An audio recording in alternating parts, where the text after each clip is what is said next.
गिबियावनो नोंथांमोननि बे चेनेलनि नायगिरि साफ्रोमनिसिमबो आंनि गोसो गोरबोनि खुलुमनायखौ जासिग्रोबाय।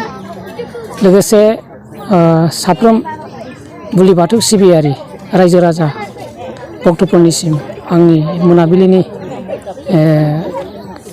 गोसो गोरबोनि खुलुमनाय सिबिनायखौ जासिहरबाय।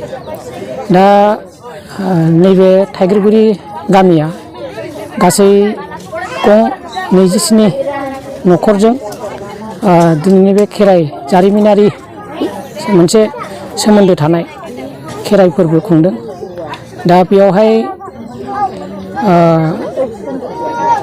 मोनस्रि बर' होननाय सासे दौदिनिया गिबि खेराइजेनदों।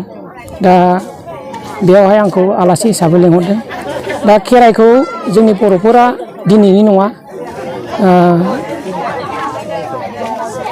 जों मिथिस'यै समनिफ्रायनो खेराइबोदों आरो मिथिगौ खेराइखौ न'खरनि, गावनि आरो समाजनि मुक्ति, जै आरो सान्तिनि होनाय जायो। गामियाव जाहाथे सुखियै थांनानै थानो हायो, समाजनि गेजेराव अनलायनाया फैयो, संसारखौ धोरोमनि गेजेरजों जाहाथे समायनायै रायजो जानो हायो। बे हिसाबै जोंनि बर'फोरा सिबिबोदों। बे असिलायैनो दिनैबो बेखौ सिबिदों आरो बियो एसे थाइगिरगुरिया बेखौ आलादा रोखोमै खुंनाय जादों। मानो होनबा बियो मोनसे जारिमिनारि जों सोमोन्दो थानाय।